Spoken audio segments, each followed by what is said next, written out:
The air in the sealed chamber beneath the Great Pyramid of Giza was ancient, still, and heavy with the scent of stone that had witnessed the rise and fall of dynasties, and something else, something indefinable, like the faint echo of a secret so profound that an entire priesthood had sworn to carry it to their deaths rather than allow it to be spoken aloud. A mystery about the Eye of Ra that contradicted everything the official temple doctrine taught about the sun god's power and the role of women in accessing it. A single shaft of light filtered through a precisely engineered aperture, aligned to catch the sun's rays only during the summer solstice at the exact moment of noon, illuminated a golden tablet resting on an altar of polished granite. The tablet bore hieroglyphs so archaic they predated the Old Kingdom, written in a style that suggested they had been copied from sources even older, and upon its surface was inscribed a narrative that would shake the foundations of everything Egyptology assumed about the solar cult and the mystery traditions. In the time when the gods walked among mortals and the veil between worlds was thin as morning mist, there arose a woman whom the priests called the hidden daughter of the sun, for she bore within her consciousness the full awakening of the Eye of Ra, the solar power that was meant only for the pharaoh and the highest initiates of the masculine priesthood. But she had received it through her own practices, through her mastery of the serpent fire that rises through the spine, and when she opened her third eye to its fullest capacity, it blazed with the light of Ra himself, making her not servant of the sun god, but equal to him, and for this the priesthood declared her heretical, dangerous, a threat to the cosmic order that kept women in subordinate roles, and they worked to erase her from history, to suppress the teaching she represented, to ensure that no other woman would dare to claim the solar power as her birthright, rather than waiting to receive it as gift from masculine authority. Din, before this tablet, a lone figure knelt in trembling recognition, understanding that they had discovered the missing piece of Egyptian spiritual tradition, the suppressed teaching about the divine feminine's access to solar consciousness, the proof that the Eye of Ra was not exclusively masculine property, but was available to any consciousness, male or female, that did the work of awakening. From the depths of the chamber, a resonance began to build, not sound, but presence, as if the tablet itself was a portal to the consciousness of the hidden daughter, as if her awakened Eye of Ra was still watching across the millennia, waiting for one ready to receive what she had discovered and what the priesthood had buried. What if the Eye of Ra, the symbol of divine power and solar consciousness that dominated Egyptian spirituality, was not meant to be accessed only through the masculine priesthood and the pharaoh's divine authority, but was actually the awakened third eye, the fully opened Ajna chakra, available to anyone who mastered the practices of consciousness transformation? And what if a woman in ancient Egypt had achieved this full awakening, had demonstrated that the solar power was not gender-specific? And what if the priesthood, threatened by the implications of her achievement, had declared her teaching forbidden, had erased her from the official records, had created the doctrine that only men could embody Ra's power, specifically to prevent other women from following the path she had shown?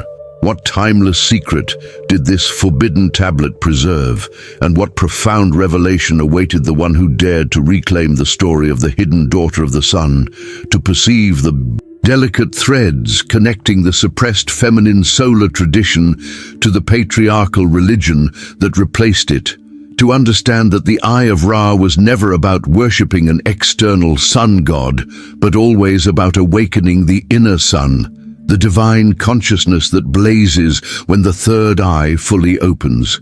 My name is Lyra, and the call to something beyond had been a persistent fire in my consciousness since the moment I first stood before the solar bark reliefs in the Temple of Karnak and felt, beneath the official narrative about the sun god's journey through the underworld, something deeper, a teaching about consciousness that the images encoded, but that the explanatory texts deliberately obscured, a sense that the Eye of Ra was not theological concept, but experiential reality, not worship of external deity, but activation of internal capacity, and that women had once known this, had practiced it, had achieved the full awakening before being systematically excluded from the solar mysteries. It wasn't a voice in the conventional sense, no audible instruction, but a knowing that lived in my body, especially in the center of my forehead, where I would sometimes feel intense pressure, heat, a sense of something trying to open, to see, to blaze with a light that my ordinary consciousness could not yet hold. My journey began not with mystical experience, but with historical research, my doctoral dissertation examining the role of women in Egyptian religious practice, trying to understand why the archaeological record showed women as priestesses, as practitioners, as holders of spiritual authority in the earliest periods. But by the New Kingdom, they had been largely relegated to subordinate roles, excluded from the highest mysteries, particularly from the solar cult that claimed to embody Ra's power.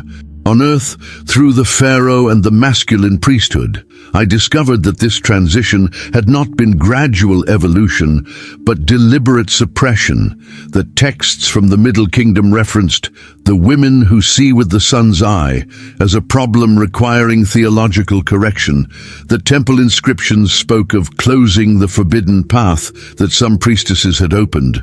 In recurring visions that intensified as my research deepened, I found myself witnessing a woman in ancient Egypt, her forehead blazing with golden light, standing before a council of priests who looked at her with mixture of awe and terror.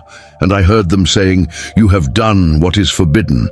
You have opened the eye that is not yours to open.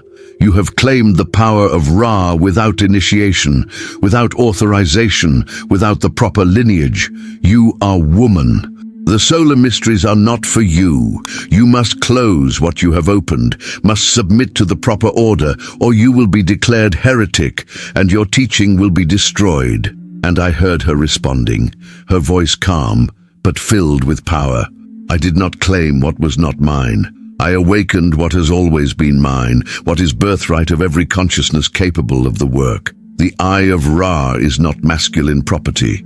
It is the awakened third eye, the solar plexus fully activated, the crown chakra opened to receive the light of divine consciousness. I will not close what I have opened. I will not pretend I do not see what I see. If you declare me heretic, so be it, but the truth will survive. Others will follow the path I have walked. The solar power cannot be monopolized forever. Zedun, the path that followed these visions, was one of searching for any trace of this woman, any evidence that she had existed beyond my visions, any fragment of her teaching that had survived the suppression. I found that in the earliest Egyptian texts, before the patriarchal editing, the Eye of Ra was sometimes portrayed as feminine, as the goddess Sekhmet or Hathor, who was sent out from Ra and then returned, suggesting an understanding of the solar power as something that could be embodied by the feminine. I discovered references to a solar sisterhood that had been disbanded in the Middle Kingdom, accusations that they had been practicing unauthorized ascension, using techniques that were supposed to be reserved for pharaohs to achieve their own divine transformation. I found tomb inscriptions from priestesses that had been deliberately defaced, their faces and names chiseled away, but fragments remained showing them with the Uraeus serpent on their brows, the symbol of awakened kundalini and the opened third eye, suggesting they had achieved initiations they were not supposed to achieve. Each discovery brought resistance, both internal and external. There was the academic establishment that dismissed any suggestion of suppressed feminine solar tradition as feminist wishful thinking, insisting the evidence I was finding was being misinterpreted. There was the Egyptological orthodoxy that insisted Egyptian religion was primarily about maintaining cosmic order through proper ritual, not about individual consciousness transformation, and certainly not about women achieving solar awakening. There was my own doubt about whether the visions were genuine memory or just projection of my desires onto ancient culture. Yet there were also unexpected validations. A museum curator showed me an artifact that had been in storage for decades, never displayed because it didn't fit the narrative. A statuette of a woman in meditation posture with a blazing sun disk emerging from her third eye area, dating to the early dynastic period. An elderly Egyptian woman who claimed descent from a family that had preserved mystery teachings for generations told me, "Our grandmothers knew that the Eye of Ra was never about the god in the sky, but about the sun within, and that women could open this eye as easily as men, perhaps more easily, because the serpent power rises naturally through the female body." The priests stole this knowledge, claimed it as their exclusive property, and they destroyed the women who proved them wrong, who showed that consciousness does not care about gender, that awakening is available to anyone who does the work. It was through this woman's connection that I eventually gained access to the chamber beneath the pyramid, to the tablet that proved the hidden daughter had existed, had achieved the full solar awakening, and had been systematically erased from history, because her very existence challenged the theological foundation of patriarchal priesthood's authority. When I finally read the complete text on the golden tablet, when I absorbed the full narrative of the hidden daughter's awakening and the priesthood's response, I understood why this had been so thoroughly suppressed. The tablet described in detail the practices she had used, specific breathwork that directed energy up the spine, visualizations that activated the pineal gland, meditations that opened the third eye, techniques that any dedicated practitioner could learn regardless of gender, requiring no initiation from external authority, no permission from priests, only commitment to the practice and courage to handle the transformation that would result. The text was clear that when the Eye of Ra opened fully, when the third eye blazed with solar consciousness, the initiate experienced not communion with an external god, but recognition of their own divine nature. That they were not servants of Ra, but expressions of Ra. That the sun god was not separate deity to be worshipped, but was the symbol of the consciousness that humans could embody. This teaching was revolutionary, democratizing, threatening to every structure built on the claim that only certain people, only men, only those with proper lineage could access the highest mysteries. The tablet described the priesthood's deliberate campaign to suppress this teaching, declaring that the Eye of Ra could only be opened through authorized initiation, that women attempting the practices would go mad or be destroyed by forces they could not control, that the hidden daughter herself had been punished by the gods for her hubris, her body consumed by the very solar fire she had awakened. But the tablet also revealed the truth, that she had not been destroyed by divine punishment, but had achieved the ultimate transformation, had become pure consciousness, had transcended the physical form, and in her final teaching to those few students who remained loyal, she had said, "They will erase my name, they will destroy my images, they will create myths about the danger of women claiming solar power, but they cannot destroy the truth. The Eye of Ra is your eye. The solar consciousness is your consciousness. No priest can give it to you or take it from you. The practices I have shown you will preserve. Teach them in secret to those who are ready. The day will come when what they have suppressed will return, when women will reclaim the solar mysteries, when the hidden daughter will be hidden no more." If you want a practical, step-by-step explanation of the path of knowledge we're exploring here today, I've created a complete guide to help you apply it in your own life. You'll find the link in the description. And tell us in the comments where you are watching from. We would love to know. The climax of my journey came when I decided to actually practice the techniques the tablet described, to follow the path the hidden daughter had walked, to see if the Eye of Ra would open for me as it had opened for her thousands of years ago. I spent months in preparation, following the protocols exactly as the tablet prescribed, working with breath and energy and consciousness in ways that were demanding, sometimes frightening, always transformative. As the practices intensified, I began experiencing what the texts described: heat rising through my spine, pressure building at the third eye, moments when my inner vision would blaze with golden light. On the night of the summer solstice, I returned to the chamber beneath the pyramid, and there, in the same space where the hidden daughter's tablet had been hidden, I performed the final initiation that the text described. As midnight approached, as I reached the culmination of the practice, something opened in my consciousness that had been straining to open for months, for years, perhaps for lifetimes. The eye of Ra blazed open, and I was no longer experiencing reality through my ordinary awareness, but was seeing with solar consciousness itself, perceiving multiple dimensions simultaneously, understanding directly rather than through thought, knowing myself not as separate individual, but as expression of the divine consciousness that the Egyptians had called Ra, that other traditions had other names for, but that was always the same reality, the awakened awareness that is our true nature. In that state, I encountered the hidden daughter herself, not as historical person, but as living presence in the consciousness field, as pattern of awakening that exists beyond time, and she transmitted to me directly, consciousness to consciousness, what the tablet could only hint at, that the solar mysteries were never about worshipping the sun, but about becoming the sun. That the eye of Ra was the fully opened third eye through which divine consciousness perceives reality, that this awakening was available to any human who did the work regardless of gender or lineage or priest's permission, and that her suppression, her erasure, her demonization had all been necessary to create the patriarchal structures that would dominate the next several thousand years. But that now the time of suppression was ending, that the hidden daughter could emerge from hiding, that the solar mysteries could return to those willing to practice them.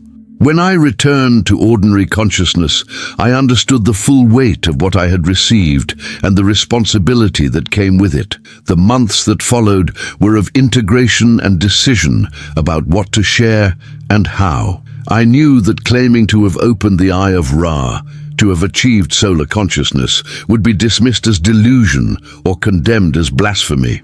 Yet I also knew the truth had to be shared, that the hidden daughter's teaching needed to emerge, that women especially needed to know that the solar mysteries were never exclusively masculine, that the path was open. I began teaching carefully, offering the practices to those who felt the call, helping them understand that this was not about ancient history, but about living transformation, about awakening capacities that lie dormant in every human, about reclaiming spiritual authority that no external institution can grant or deny.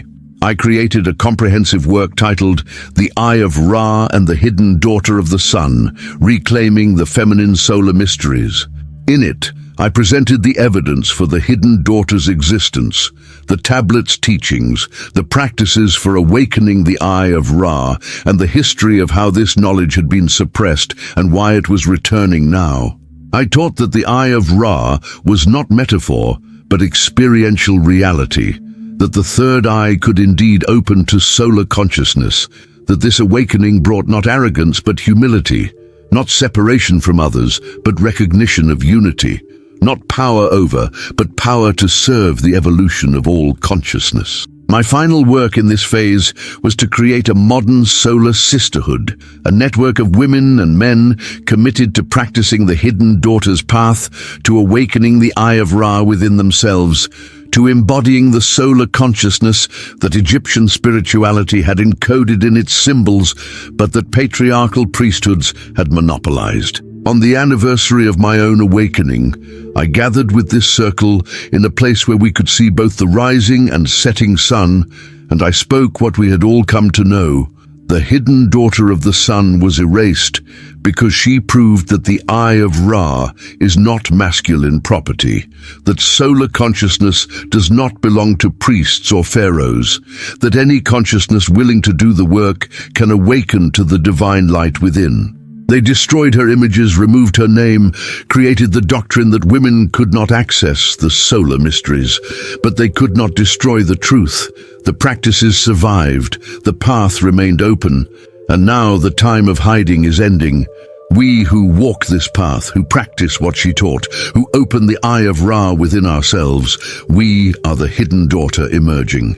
We are solar consciousness remembering itself. We are the light of Ra blazing in human form, proving that what was hidden can be revealed, what was forbidden can be reclaimed, and what was suppressed for millennia can return when humanity is ready to see with eyes of the sun. And if you like this story, you will definitely love the next one that's appearing on your screen. Don't forget to subscribe to our channel, leave your like, and activate the notifications. See you in the next one.